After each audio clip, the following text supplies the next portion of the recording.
everyone. Welcome to the very first episode of Sembang Songsang, a podcast/video project by Justice for Sisters, together with other groups focusing on LGBTIQA plus and gender diverse or queer affairs in Malaysia. My name is Thilaga, and on this episode, I'm with Pang and Numan. Pang and Numan. Hey. Hello, everyone. Okay, so we will do a deeper discussion in a bit, but before we get into that, I just want to maybe share why are we doing this. Is that okay with folks? Why? Boleh. Why, Boleh. Tilaga? Tell us why. Okay. I am. Also, we are very excited to launch the series in conjunction with IDAHOBIT. Numan will talk about IDAHOBIT in a bit. And this year's theme for IDAHOBIT is the spirit of celebrating democracy, which totally encapsulates the spirit of why we are doing this podcast series, right? For Justice for Sisters, our objectives are quite clear with this series. We want to have more queer analysis, more queer discourse, and more queer discussions. And we want to add queer lens to all discourse. We also want to add more queer analysis in the public sphere, as we want to counter discriminatory and harmful views, position, narratives, and discourse, right? Which is plenty lah. What is a queer lens? Right. So a queer lens is, so there can be many lenses, right? Like there can be a gender lens, queer lens, child lens, all of that. Basically, when we talk about this, atau like lensa lah, like kacamata, whatever that we want to call it, it's really bringing a perspective of these communities, right, into whatever issues that we are analyzing. So, for example, if we are talking about economy and we are bringing a child's perspective, like how does this issue then affect a child, right? So the same goes to like us bringing a queer lens, and I think here we are using queer in as an umbrella term to cover LGBTIQ, and gender diverse and all of that, right? And when we talk about a queer lens, there are certain principles, right? Like where we are a queer analysis embraces fluidity. Basically, it's also about questioning norms. Exactly. Right? It's looking at who set the norms, Yeah. who decided on the norms, what kind of power and instruments did it take to establish this as norms, and Yep. who is being punished, who is being rewarded for following or not following these norms. Exactly. Of course, we truly believe that as queer people, we need to be at the center of queer discourse and also drive some of these conversations. And one of the other reasons why, we were quite interested in doing this series is because I was talking to this journalist friend as we were doing some brain picking for a project. His advice to us was like, Tilaga, the media is dead. You just need to create your own channels of dissemination, right? And I think one critical thing that he said was a lot of times the issues that we are dealing with are complex and require a lot of unpacking without interruption. So here we are, right? So the media is dead because nobody trusts it anymore, and there's so many different voices, and so we're just adding to the noise, is it? Exactly. Okay, all right, sure. We are adding to the queer noise. We need to be part of it, right? So in this series, we will unpack current issues with a queer lens, with all of our contributing guests. And because we have commitment issues, or rather I have commitment issues, we will adopt a contributing guest host sort of model. So that's why in this episode, we have 3 of us here. In the next episode, we may have a different combo altogether. So now I think this is the right segue because I've talked enough. So Pang and Numan, do you want to introduce yourself and tell us why are you doing this for free? Sure. Maybe Pang You first. fight it out. Okay. Hello, folks. My name is Numan Afifi. My English pronoun is he, him. Currently, a program and advocacy lead at AppCom Foundation. But in Malaysia, I'm the founder of Jejaka. The reason why I'm doing this on top of all the reasons that I already explained by Tilaga just now, which of course I passionately shares and agree, is somewhat personal as well, because there's not many spaces where LGBT people get to share their stories, their lens, their voices in national discourse regarding Betul. whatever is going on in our country. I personally have been, um, invited by Ashra Wani before to talk about political stuff, but they recorded it. And then when they're about to air it, they cancel the whole thing and it's not aired, right? And the reason that was given was, it's it's just business, right? And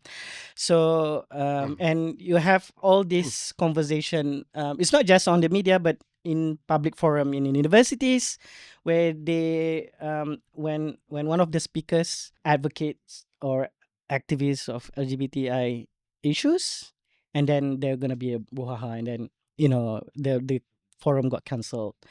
Like in the case of my friend Dia, who's invited at UIA, I think probably last year, and then they had to cancel the forum. So that's why I'm doing this, so that we can share more our thoughts and views, and and claim our space basically. Yeah. Yes. Thanks, Numan. I'm curious about what Pang's Yeah. situations are. Okay, I'm Pang. I guess I'm with Innovation for Change East Asia, which is a regional organization working on issues of civic space and supporting activists in the region to defend, expand, and create a civic space. I am also the founder, I guess, of one of the co-founders of Sexuality Merdeka band already in 2011, and queerlapis.com. Also have experienced quite a number of censorship, including having my portrait taken down from That is an true. exhibition. Yes. This happened in 2016 or 17 Okay, we'll go through the or 18. timeline. Okay, anyway, so I believe that one day our countries will all apologize to us for the way they're treating us now. And then we will fucking consider whether we want to forgive them or not. And maybe we won't. Maybe we will. But until that point, I think it's important for those of us here to hold the fort. Well, there are a few strategies we can do. Some of us will have to hold the fort, make it safe so that we can be resilient, we can last, and that future generations will know that we were here and that we held the fort for them. And then there will be others who will have to venture beyond the fort and make those battles that will move us towards that day. They will say sorry, and then they will start the important work beyond saying sorry of celebrating all of us. No, that's really sweet, Pang. And I think that sort of aspiration is important, right? The sense of, there is the understanding that is a sense of injustice to us. Mhm. And there is a need for remedy. And there is a need for acknowledgement of the injustices that has happened to us, right? And as rightly pointed out by both of you, right? Like, just with the two of you, we've already had like a range of censorship violations throughout the years, right? Trauma, plenty of trauma. So aside from trauma, we will also be talking about a bunch of other things. I should have said earlier that there will be light profanity. We will Oh my be- god, I'm so sorry. No, it's okay. It's not a queer podcast video without some profanity, right? Like Fuck yeah. cuntish. Oh, okay, yeah. You're gonna go? Do you have one? Yeah. Putting the one in the spot. He can't think of something. Okay, we'll come back to the profanity of choice. Kepala for- buto. Kepala buta, betul. Kita melayukan dia sikit. Tak boleh lah queer western. I was expecting something Malay. Yes, thank you. Okay, kita kena diverse sikit kan. So dalam this podcast ni kita memang akan campur-campur lah, ya. Kita we will be speaking in BM English, but mostly English with profanities in multiple languages. We will be putting out an episode every 3 to 4 weeks, maybe. We will try to be as consistent as possible. Okay.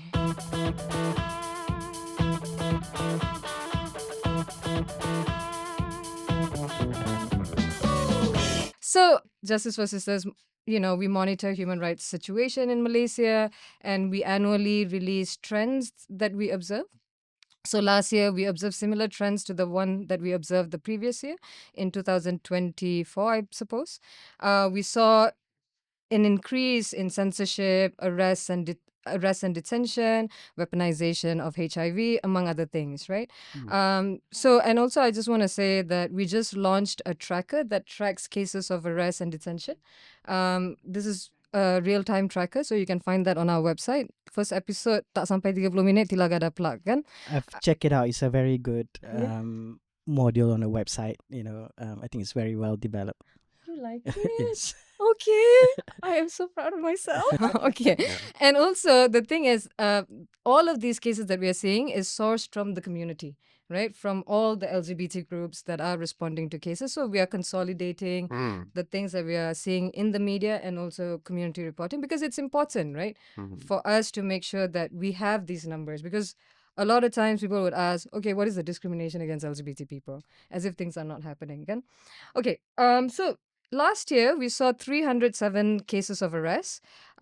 These cases of arrest were under both federal and Sharia laws.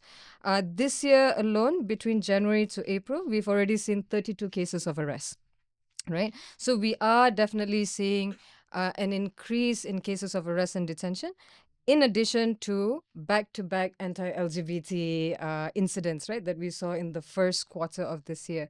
And one of it was also the glamping event that happened, right? And Numan, you will talk about this later.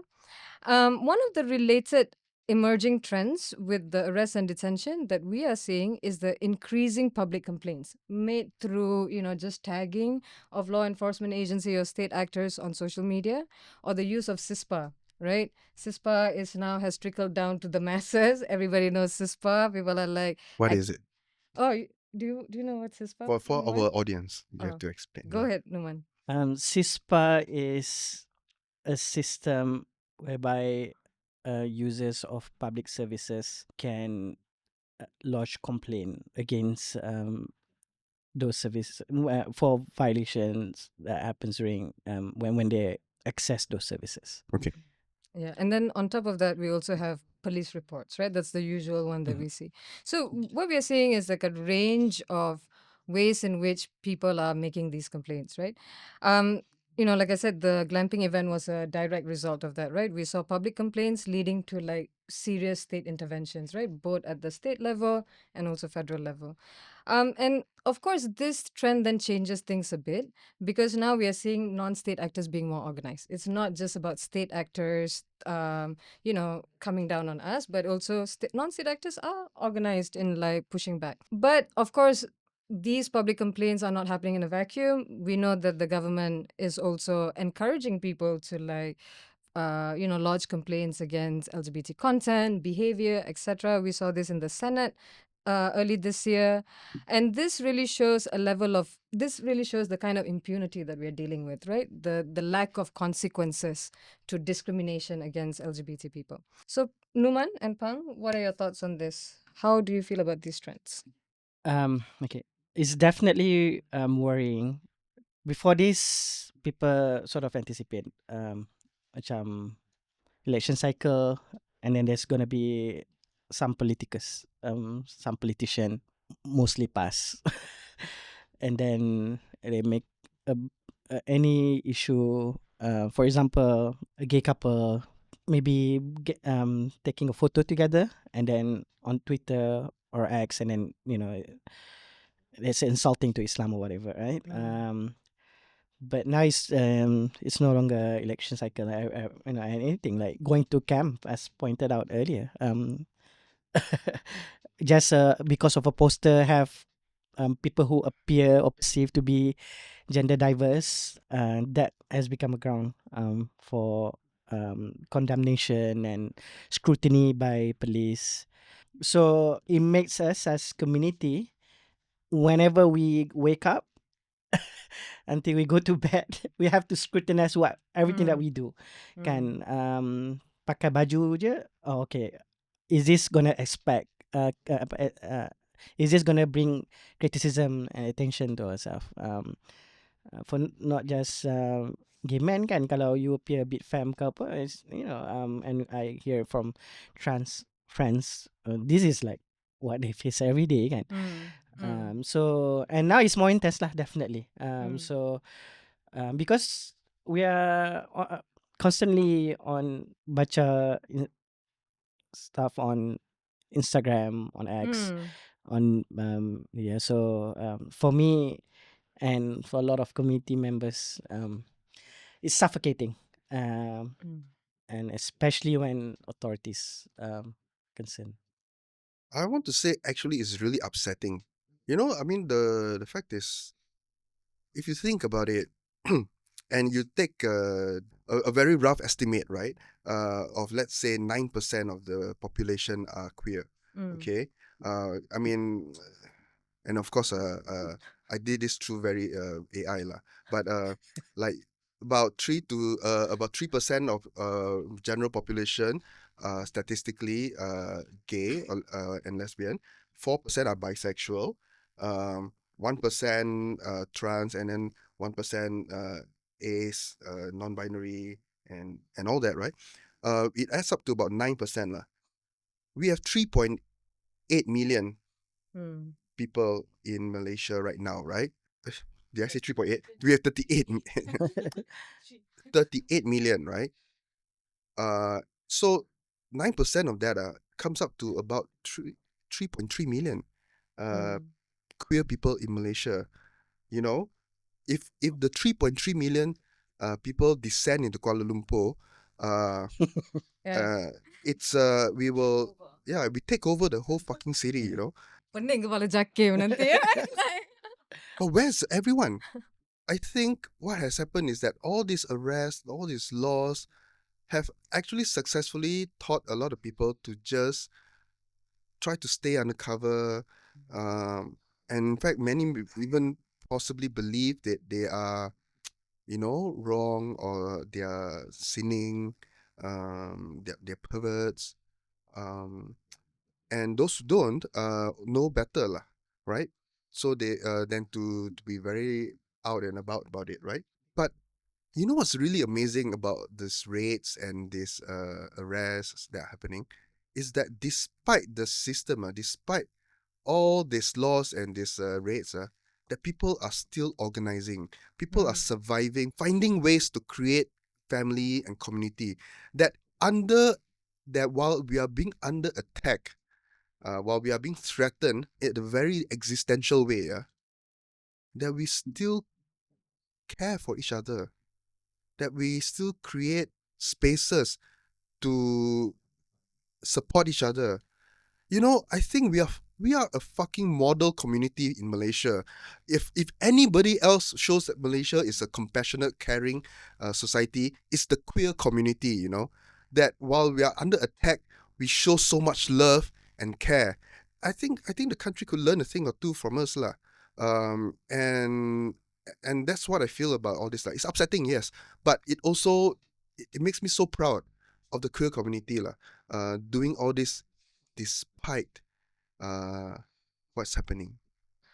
Yeah, no, thanks, Bang. I mean, there were like really great points that you folks said, raised, kan? I mean, on the point that you mentioned earlier, yeah, I think the otot rate and the way communities came together, I think that was quite significant, right? Yeah. Maybe, Numan, you want to talk a bit about that? I know you had photos and stuff.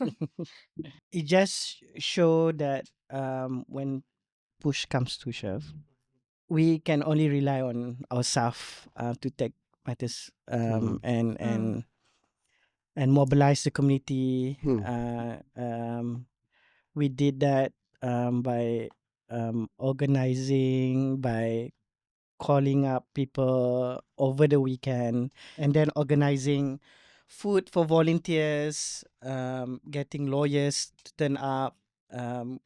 So of course, all of these are amazing things that our community do. It shows our resilience. But why does the society and authorities, the people have the power that be, wanted to create this kind of condition where we are to, we have to do all these things where we actually have as other people do, matters to attend to. Like we have parents to take care of or family members to take care of. We have jobs. We worry about, putting foods on our table, right? We worry. There's so many things we worry about, and why we are as society we are so dead set to add more anxiety for for us minority group in this country when we already are struggling, right? What does it bring really? So yes, it's incredible to see the resilience, but at the same time, um where's the shame? Mm. We macam tak malu ke kan, Yeah. Mm. to to show this to the world that that we put public resources and waste everyone's time. Yeah, it boggles me. Yeah. Yeah, no, I think I just have no. I think the point that you brought out about shame is really interesting, right? And also, Pang, you've already brought out shame, self censorship, self acceptance as part of impact that we are seeing, right? But what you are saying is like really interesting. The flipping the script on the shame, right? It's not, and I think this goes back to like what Katsu would say, right? It's not that we are confused; it's the society is confused, right? It's not that it's not we who's supposed to be ashamed, it's society who's supposed to be ashamed for like discriminating us, okay? Yep. So I think that's an excellent point, and I just want to maybe like ask folks, what are the impacts that you folks are seeing aside from the self-censorship, the self-acceptance? How are these things really impacting people?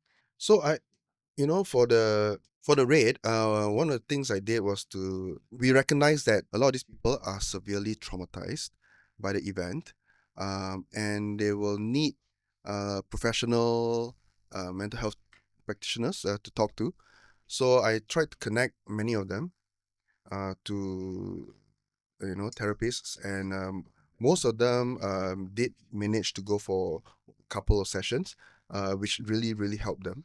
But I noticed that there were actually a handful of people who were so severely traumatized and who also carried the burden of long-standing psychological issues that were compounded from being queer, from being poor, from being of a minority So ethnic group, right? the intersection Yeah, then is amplified. that this trauma really broke their backs lah. It took away any sense of safety they had.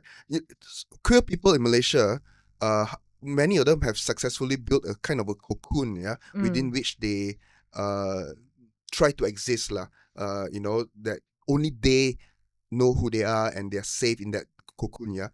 But now that cocoon has been destroyed, so their first instinct is to dig themselves further underground.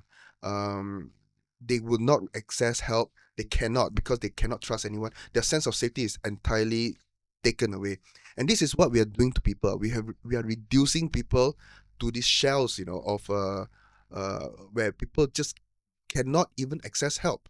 It's gross lah what this country has done to people who are already vulnerable due to intersections of discrimination and life experiences, right? And now we are kicking them when they're down. It's terrible. I think, Pang, I think that's really interesting when we are talking about compounded impacts and effects, right? Because these are people like, when we talk about people outside of the Klang Valley, this is even more compounded, right? Like access to support services, LGBTIQ affirming services, etc. And I guess, like, in cases of arrest that we are seeing outside of KL, like in Kelantan, Terengganu, Pahang, it's even worse lah, because like you're like, especially in the cases of trans women who are arrested for like, based on their gender identity. Some we are seeing new trends, right? Like this sort of tabloid media practices in courts where they are being chased and they want to take their photos and things like that. And then that then adds more to the trauma, right? And the shaming and all of that. And in this context, people are completely removed from support services, right? And this is what the Kami survey is also showing, like, how people outside of Klang Valley are far, have higher and greater sense of unmet needs.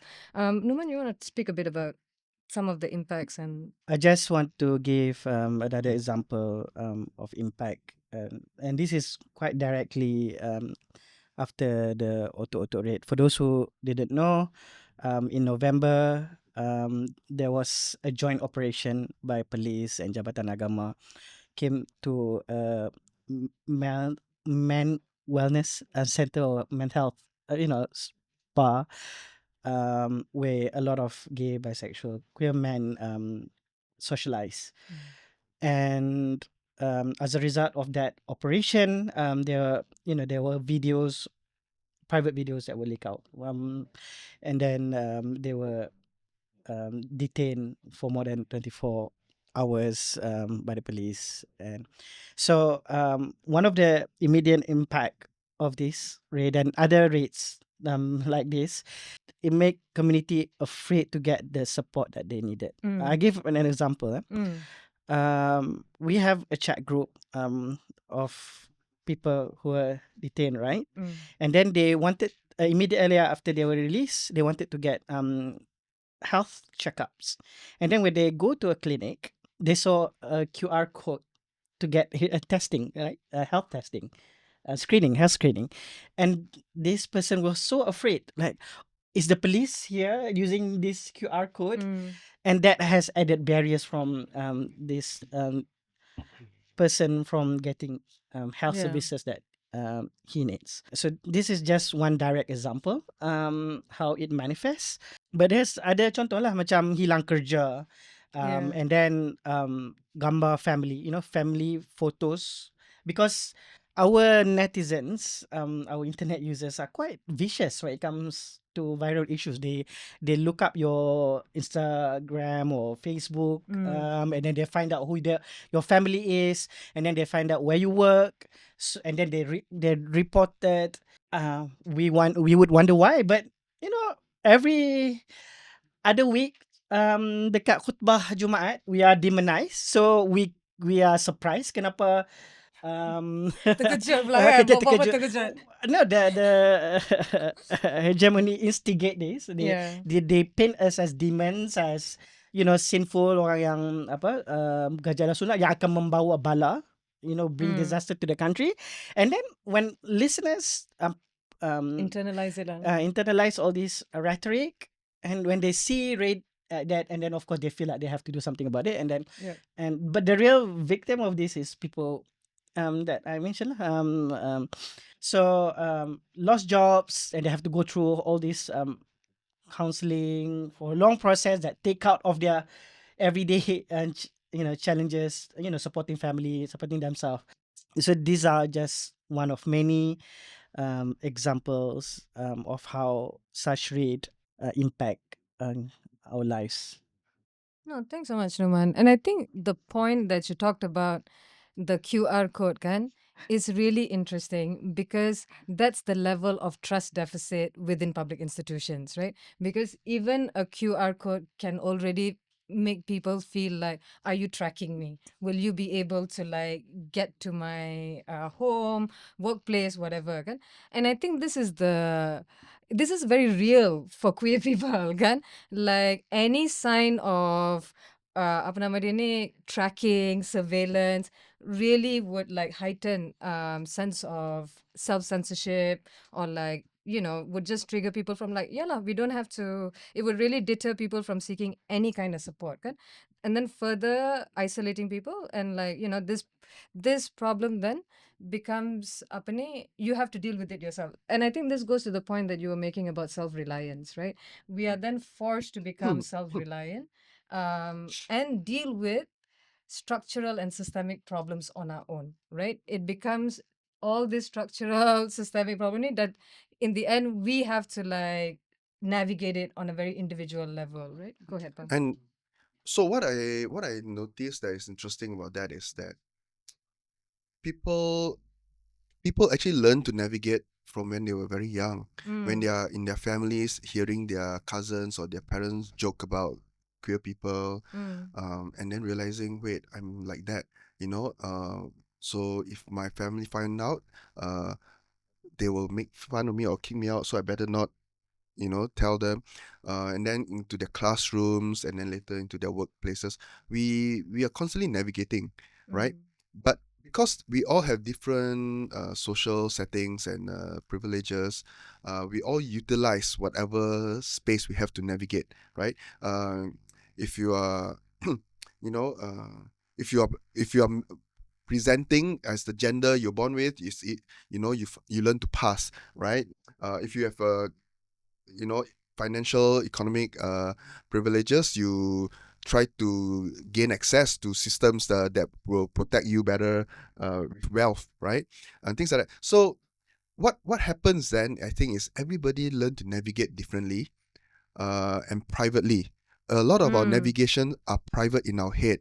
And even when some of us have reached the point where we are actually quite safe, we are maybe leaders of our companies or organizations or families and things like that, we actually will never actually truly feel safe because Yeah. the navigation is part of us.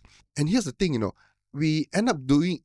I noticed different cliques of people forming then, reinforcing some of this navigational path, right? Or in order to survive, you need to hide this and downplay this. In order to survive, you need to get married and things like that. Or so every cliques have their own navigational tool, and what I think will be really interesting is for us to start having these conversations openly, about how we are all navigating differently, and how we can learn from each other, and how maybe some of these ways that we used to navigate we can let go, because now we are less at risk, and there's a lot to learn from each other. Yeah. No, I agree with you because when we navigate individually, then we miss the collective action. Yeah. Right? Because what we need is in dealing with structural systemic issues, we need collective action. Kan? Yep. So kalau kita like de-isolate and are forced to deal with these issues on our own, then we don't see the bigger change that we need to Precisely. make, Yeah. right? So I think you're absolutely right in having this conversation. Go ahead, Pankit. And then we are also at the risk of thinking that what the activists are doing is going to destroy my navigational path, right? Yeah. That they're taking away the ways I make myself safe, because we're navigating so privately, we're not having these important conversations. Because I think the activists will also understand why some people take the path they take to feel safe, why some safety is needed, right? So this is an opportunity for us to also hear and understand each other, in coming together. And collective action can be collective actions, right? Exactly. Yeah, Exactly. it's plural, it's multiple. We can have Fluid. many different actions as long as we are talking to each other. But I still want to say that, maybe we can talk a little bit about before we wrap this section up, right? What are the underlying issues, right? We talked about, all of these rates, arrest, discrimination, marginalization, khutbah Jumaat, all of these things happening, right? But what is the underlying issues and how do we address some of these underlying issues? In my view, the underlying issue is the criminal law that criminalizes us, that paint us as criminals simply for loving who we wants to love, or simply appearing how we want to appear, simply because we want to dress how we want to dress. So that is the issue. As mentioned by Pang, then we have to come up with a navigation system every day to Survive. survive and not deal with the law. Of course, no one's bangun pagi and then check out the kanun kesihatan. See, but when we see all these stories on the news, it's become part of our consciousness. So Yeah. this is the underlying issue. It's the law, Yeah. because that pins who we are as warga in this country. Well, I mean, to add to what you said, right? I think the law is one thing, right? But at the same time, they are not allowing us to speak. They're taking away all our spaces, all our channels. They are raiding our community spaces when we are trying to, hear each other out. It's wild. So they are all our voices are completely represented by those people who are against us. They get the channel, they get the platforms, right? We have to use these podcasts, you know. Not we underselling the podcast on the first episode, right? Please So listen to us. yes, no, but seriously, so we have to make our own. We have to Yeah. create our own spaces, which is thanks to the internet age, we can do this, right? But what is really wild is how they also criminalize our voices. Yeah. The criminalization of our acts don't stop there, right? So basically, what they're doing is they're taking away our democratic rights to be who we are, and to do what we need to do to defend ourselves against these attacks. And also threaten us with law when we call that out. Akta Hasutan, MCMC Act. 504 feels familiar, Numan? Yeah. Menghina Islam. And Yeah. Encouraging vice. Yeah. and as a result, right, of these laws, queer people in Malaysia hide, they do things secretly, they organize secret meetings, secret events. It all makes them look even more suspicious. Mm. The law that makes us criminal forces us to behave like criminals, and it reinforces the image of us as criminals. And I'm sick of it. It just reinforces itself. We are not criminals, and we shouldn't have to behave like criminals, because all this hiding and secret meetings and all that, and then when we are found out, we are caught, it looks terrible. It reinforces the shame, and the cycle goes on. Yeah.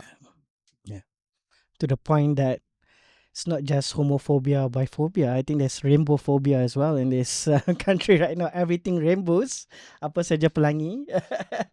People will scrutinize, and which is ironic, because if you go around KL or go around a lot of towns, we have all this signage that says Kuala Lumpur or Melaka, and it's all in rainbow. So we kita semua suka pelangi dekat Malaysia ni, but but we have instigate such paranoia, not just among the community, but the whole society at large, to be afraid of a demon that is made up.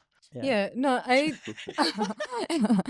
made this point earlier, right? When you talked about the rainbow phobia, it's what we are also saying is how the discrimination and violence has distilled down to just like even symbols, right?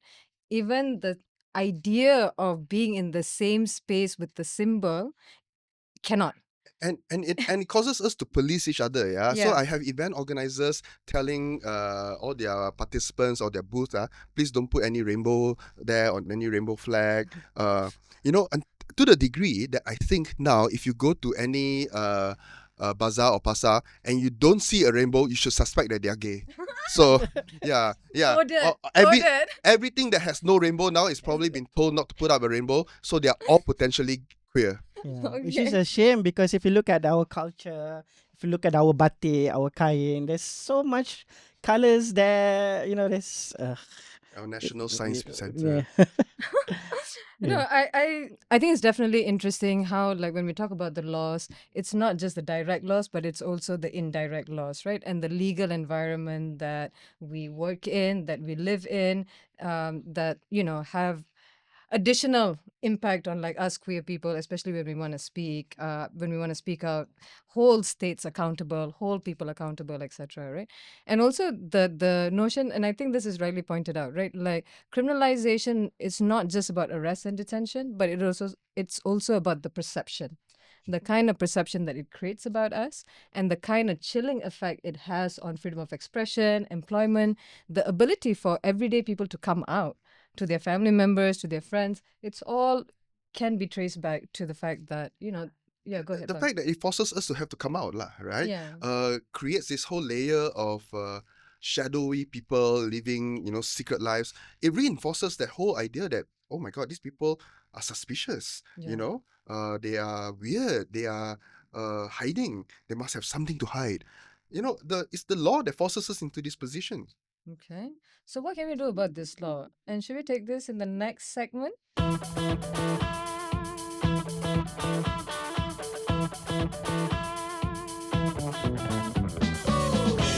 So in the previous segment, kita ada cakap about citizenship.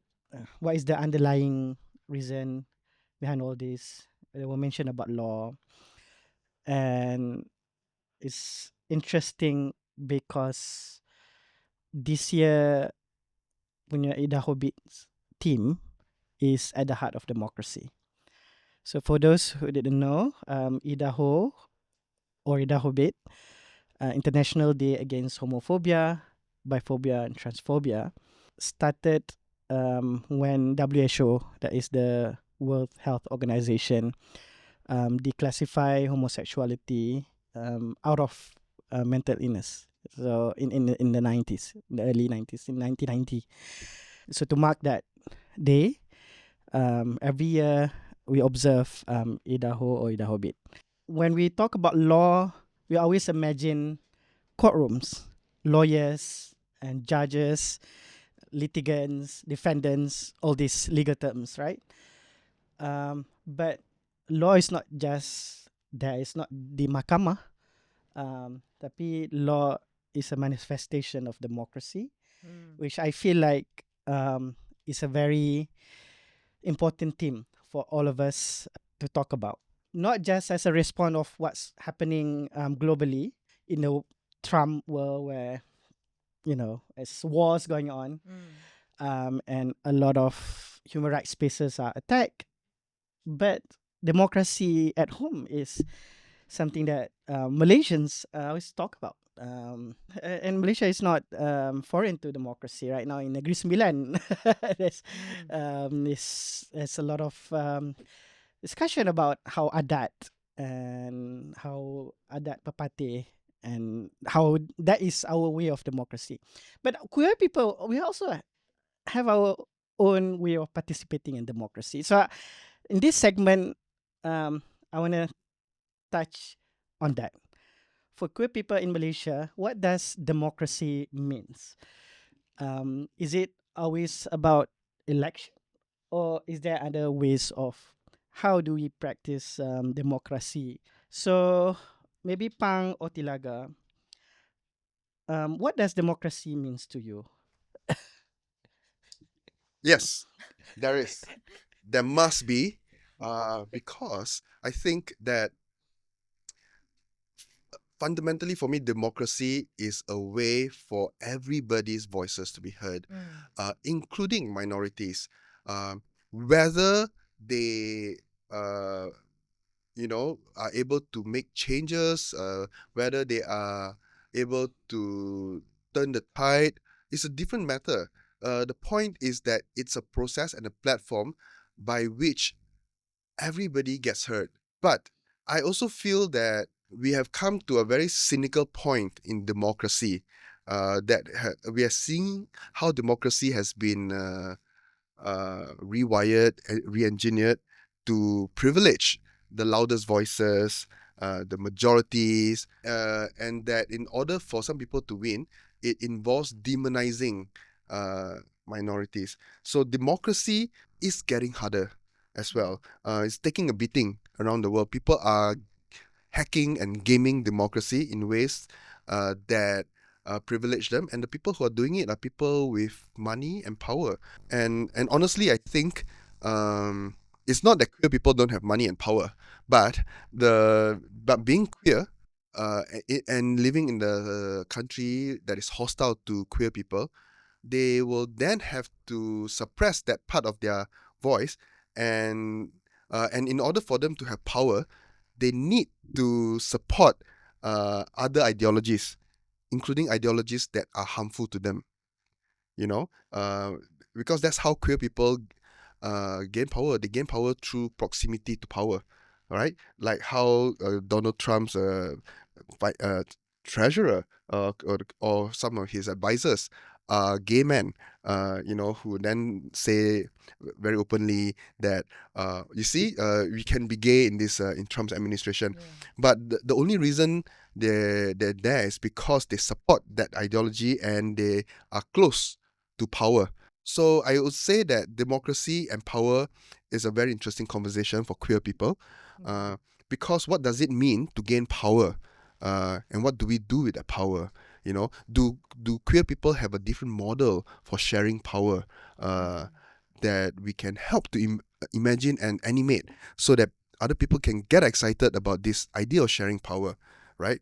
But at this point in time, all I see is people not wanting to share power, and that is where democracy is. Does that mean that this power and democracy for us LGBT people started in 1999 for a specific prime minister, or no, it doesn't start with that. What's democracy to you? Thilaga? I think, the thing is like I mean, 1998, 1999 was a significant period for queer people or for Malaysians, right? Like, or people in Malaysia, because like I think it was the first time a court case was sensationalized that way, right? With like matters going in and out and like really talking about sex in that way, right? So I mean, I think it was a cultural reset lah juga kan untuk like everybody. And I think the cultural impact dia memang besar lah in terms of ni. And also obviously it had like some structural issues as well in terms of like how you and I know the anti-LGBT groups started organizing at that time, right? So it was a very pivotal point for us, right? In like 1998, where we saw 1998, 1999, where we saw like groups organizing against LGBT Yeah. people, A right? quick trivia, Mm. that is the Pasukan Relawan Anti-Homosexual that was formed by Ibrahim Ali. Can you need to say the abbreviation? Yeah, Pasrah. Dia memang betul-betul pasrah kan. Like dengan geng-geng LGBT ni. Yep. Nak buat macam mana, kita kena organize, right? So, Pasrah je lah. pasrah je lah kan. Fong, you need to laugh as well. No, I'm reflecting on the That fact moment.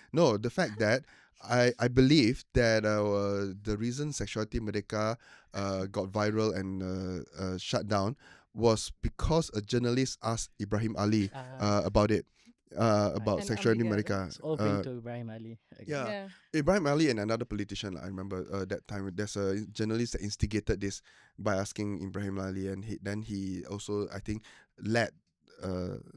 Yeah. And I think that's an something. interesting point, Pong, because you need to mention this, because like I thought we were going to talk about this in the next episode, but Yeah. we are here now.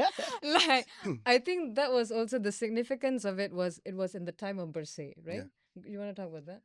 I mean, okay, so Bersih was actually this mass movement for free and fair election that was actually our biggest, one of the first time all Malaysians got together on the street to protest for free and fair election, right?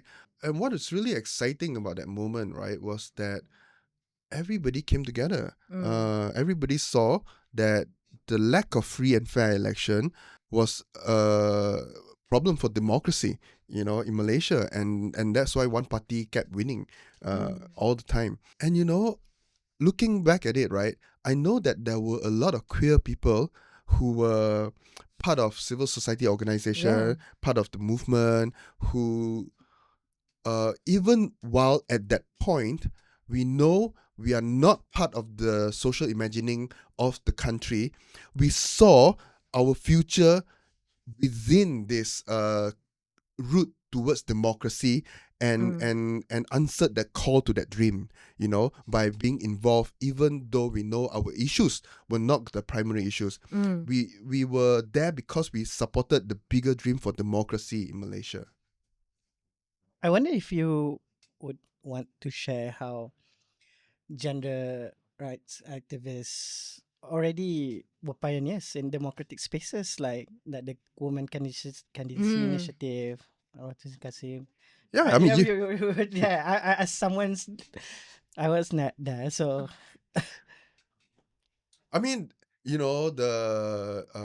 would say the women's rights groups were filled with a lot of at that time a lot of queer women, because those are the spaces that talked about violence against women, injustices towards women, lack of fair representation of women's voices in government and things like that, right? So one of the earlier participations of queer people in building society and being part of the development of our democracy were queer women, in these spaces, contributing to this kind of discourse. And the Women's Candidacy Initiative was one of the projects that they did. Of course, I'm not saying that the entire movement is filled with queer women, right? But they were important. Yeah, but they were important people there. They led to and contributed a movement that eventually, gave us better, freer and fairer election systems, right? They were all there at the beginning. So that brings me to a follow-up question. Beyond candidacy and election, how else is democracy manifest in our everyday life? If you would speak to LGBT people today, Yeah. on the Thilaga. Yeah, I mean, I must say this is a bigger coming out for me, right? Mhm. Like I only started voting like in the last election. Sebelum ni macam tak peduli kan. Like tak nak register, I'm Okay. like, this is all too much work. My brain couldn't process all of those administrative stuff. I mean, I only voted in the last election because of the automatic registration, right? So I fall within the Chinhuat analysis of people who went to vote, new voters because of automatic registration. Mhm.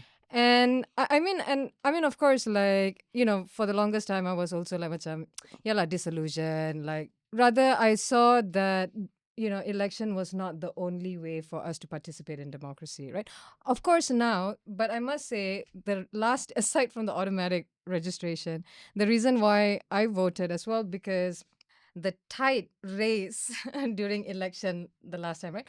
I was talking to a Grab driver, and then she was just like, oh, I think, like, PH may not win, and like the right wing may win in Selangor. So that really triggered me. And then I was just like, yeah, I cannot let the right wing win in Selangor.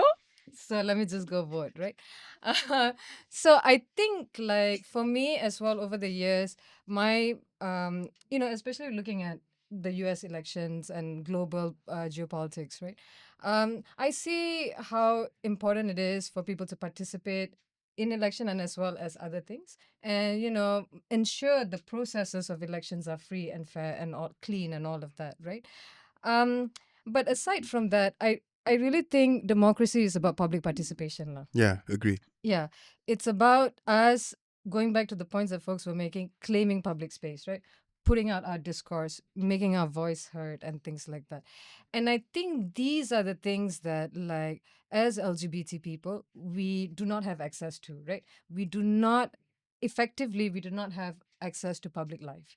Like, our freedom of assembly is restricted, our freedom of expression is restricted, our representation in, like, political parties in parliament and where in Adun and wherever is also restricted, right? And not just as politician, and this, but also as political secretaries, Mhm. right?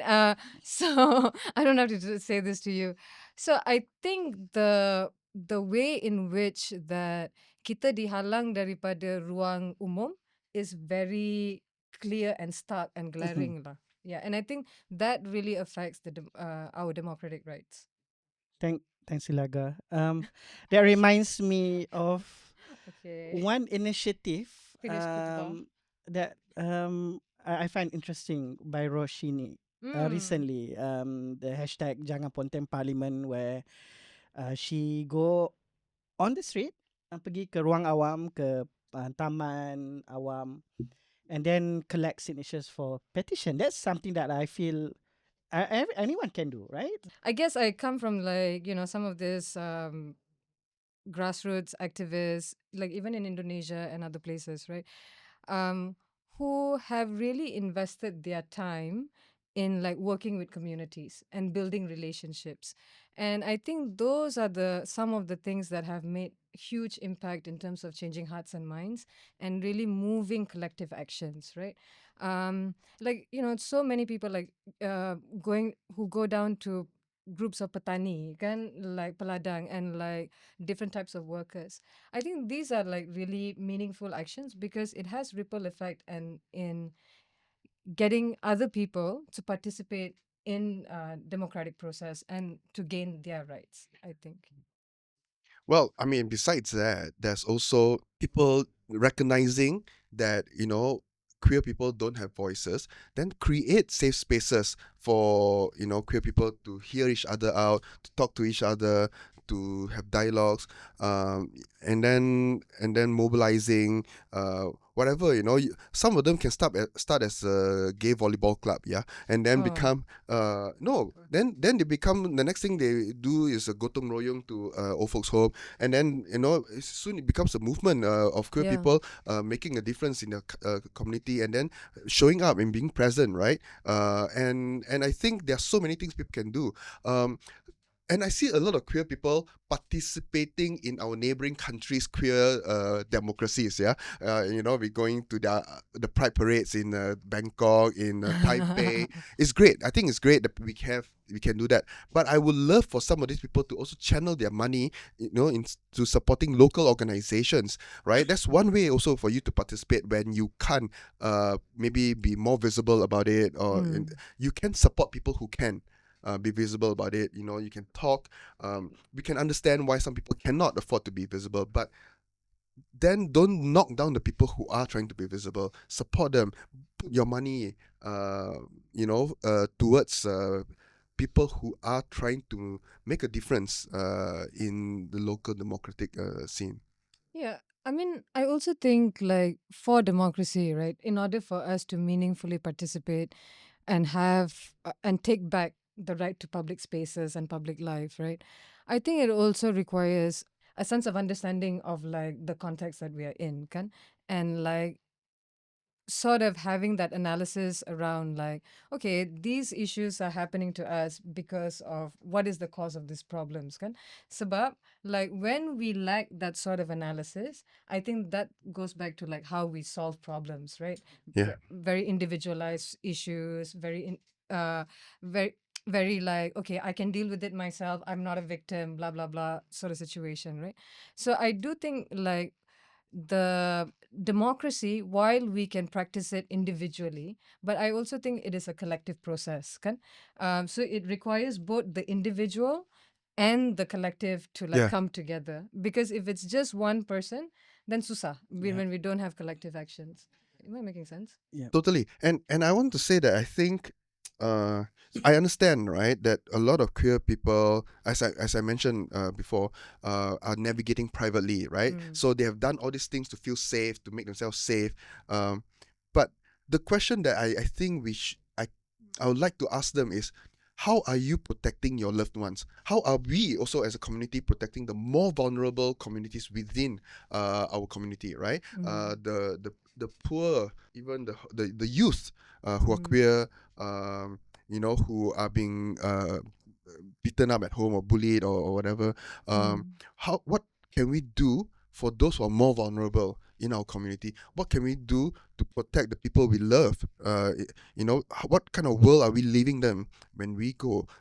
So I think we need to have those big important questions, because otherwise, if we are just protecting ourselves, if we are just so used to navigating to protect ourselves, we lose the opportunity to think about how we protect each other. Pang mentioned about old folks home earlier, and that brought me to another trivia that I feel our biggest old folk home is our parliament, our Dewan Rakyat. And I found out also recently that one of the first person to talk about homosexuality in parliament, I was looking at Hansat, is still an MP today, is Hadi Awang. He was having a conversation with Tunku Abdul Rahman. About homosexuals? Yes, in Brickfields. I think it's interesting to pull that up conversation.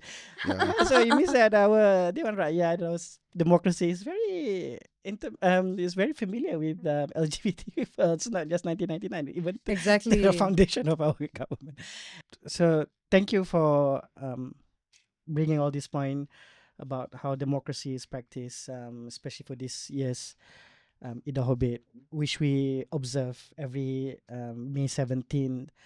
I guess there will be more conversation coming about elections as we go into election seasons. I think we're going to have a special podcast on that where we bring other civil society folks and dig deeper and find out all this history that we might not know about our MPs or maybe some gossips there as well.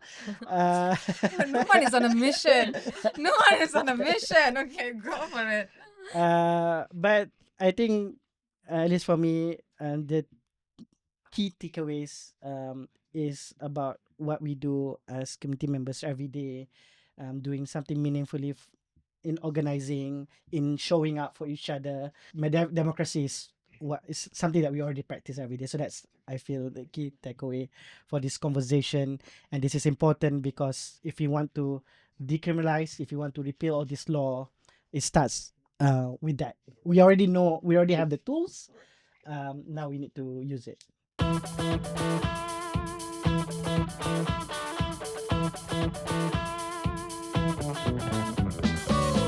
I wanted to share that I've created this playlist Yay. called Queering Asia, and basically it's a Spotify playlist that has, I think right now, over 300 songs from all across Asia,